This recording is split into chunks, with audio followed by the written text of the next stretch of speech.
De même que ces Sénégalais qui se courbent et se couchent et qui disent oui au fouet là, savent reconnaître leurs amis, de même, ces Sénégalais savent reconnaître leurs ennemis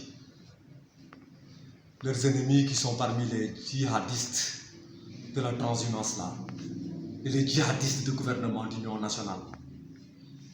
Le problème du Sénégal, ce n'est pas un problème de transhumance, c'est pas un problème de transhumance. La transhumance n'a rien à voir avec le Covid-19, ce n'est pas un vaccin. La transhumance n'est ni un vaccin, ni un médicament contre le Covid-19. Le gouvernement d'union nationale n'est ni un vaccin, ni un médicament contre le Covid-19. Qu'on cesse de nous tympaniser avec ces gouvernements d'union nationale ou ces trucs-là. C'est les transhumants qui ont intérêt à ce qu'il y ait des gouvernements d'union nationale, ou bien des gens de l'opposition qui flottent depuis longtemps, et qui n'ont pas d'emploi, qui veulent aller dans ces gouvernements d'union nationale pour occuper des ministères bien cousus. Mais ces gouvernements ne nous intéressent pas. Et ce n'est pas ces gouvernements qui vont régler les problèmes du Sénégal. Chers Sénégalais, sachons que ces gens-là sont, depuis 60 ans, nous avons perdu notre temps, avec les gouvernements successifs de Senghor, d'Abdou Diouf, d'Abdoulaye Wade et de Macky Sall. Il faut que nos dos, qu'on a courbés, que ces dos-là, qu'on puisse les relever. Parce qu'il faut que la situation change. On ne peut pas continuer ainsi.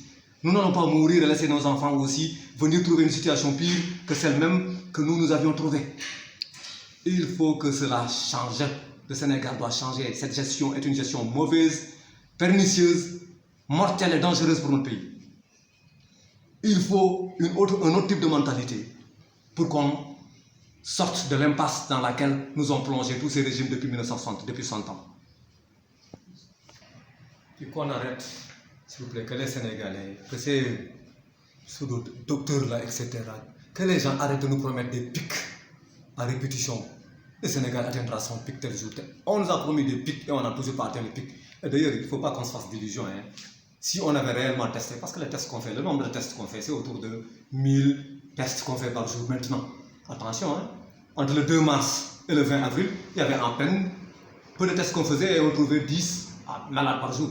Et quand on a augmenté le nombre de tests, on s'est rendu compte de quoi? Qu'au lieu de 10, maintenant on a vers les 150 ou 60 et quelques 15 cas par jour.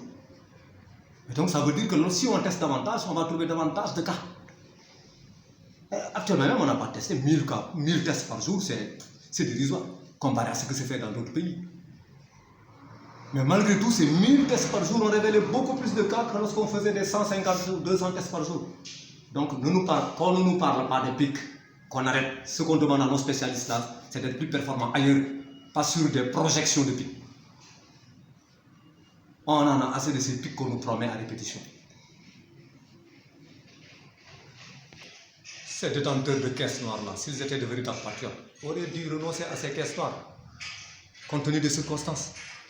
Renoncer à ces caisses noires pour aider les hôpitaux à faire face à ces maladies. Mais ils ne le font pas. Ils ne renoncent même pas à leur caisse noire. Alors que la caisse noire est une infamie. Déjà, même sans rien, même quand tout va bien, comme tout le monde se porte bien. Même si tout le monde se porte bien, c'était déjà une infamie. Mais a fortiori, lorsqu'on vit une maladie pareille, et que personne n'est plus tranquille, et que beaucoup sont au chômage, même ceux qui se débrouillent d'eux-mêmes ne parviennent plus à trouver même les bouts afin de les joindre. Ces caisses noires ont dû y renoncer.